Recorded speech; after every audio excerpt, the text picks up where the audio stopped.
Let's set up, let's set up. Hey guys, my name is Gwen, and today I thought I would make a video of my accepted portfolio for Vancouver Film School. I thought it would just be something that people might be interested in, maybe they'll be inspired, maybe you're applying to Vancouver Film School or an art school and you thought this video would be interesting, so let's just jump right into it. So I applied to the classical animation program at Vancouver Film School, and what I did first was I went onto the Vancouver Film School website and I looked at the requirements for the program I was interested in. First, I needed to contact an advisor, and I believe this is the same for every program at Vancouver Film School. You just need to contact an advisor. Basically, advisors help your process of integrating into the program much easier.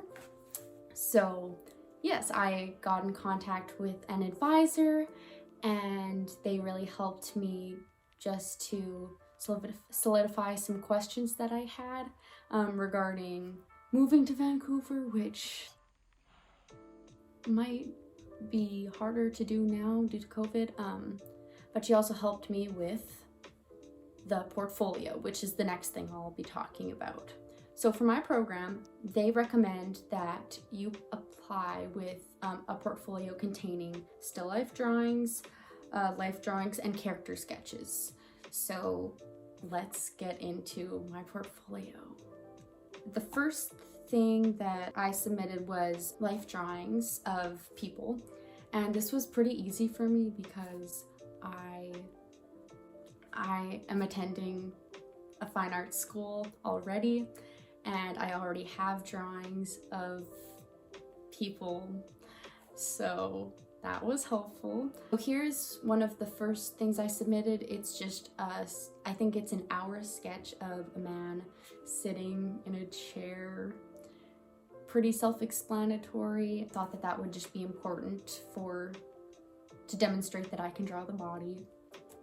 Also, I included some life drawings of women. There was one right here where my prof, he chose that drawing to hang up, and he had to choose other people's drawings to hang up for a critique, and I think he chose that one for a particular reason.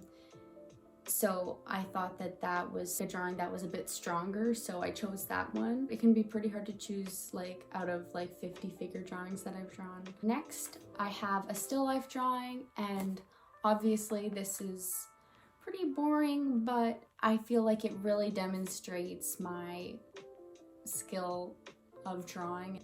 I submitted actually a page from a graphic novel that I created called Good Afternoon. I thought this would be an interesting thing to submit. I'm not sure if people normally submit graphic novel pages, but I feel like it shows some movement, and I feel that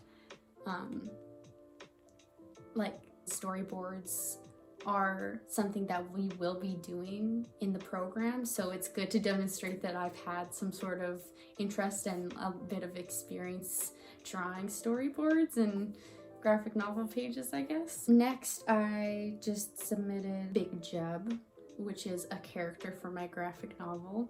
Yes, he is a really interesting character, and I just thought he had some interesting facial expressions and things, and I thought I would include that. Next, I submitted just a sketch of my boyfriend's dog. I thought it would be interesting to include animals, of course, because a lot of times in animation we're not drawing only human characters, but animal characters as well. So I wanted to show that I could sketch animals, and I wanted to include a lot of sketches in my portfolio because it shows that I can draw in a short amount of time. I don't need hours on end. You wouldn't necessarily include a lot of sketches for typical art portfolios, just for fine art or something like that. But for animation, it's a bit more important because you need to know how to draw fast. You need to know that you can draw well and draw fast. So I did include a lot of sketches that were probably made in under an hour. Alright, so next up are a couple more character sketches of just this boy and this girl. They're actually inspired by some people that I've babysat in the past, so I had a good image in my mind, and that's something interesting to do. When you're unsure of what to draw, just think of certain people or characters, maybe from movies or things like that, that have realistic facial features, and really incorporate that into sketching rather than drawing models, because normally that's something that's been seen a lot. So yeah, so that's what I do. I basically grab characters and things that are more realistic and stuff, and so yeah. Next is another character sketch. So I drew my mom as a character and included a full figure character drawing. And yes, I thought this was like a fun thing to include. I know we'll be drawing characters, and I included a 360 view just because I wanted to demonstrate that I could draw at multiple angles. Next, we have a drawing of an ink drawing actually of my brother sitting on the computer. I thought it would be interesting just to draw him from life, and I think it's unique. I think that it demonstrates that I don't need a pencil to draw. I can use a pen and not be worried of erasing my mistakes. And yeah. And here is a drawing of my kitchen done in pencil. I did it in around 3 hours, and it was for a drawing assignment for my drawing class.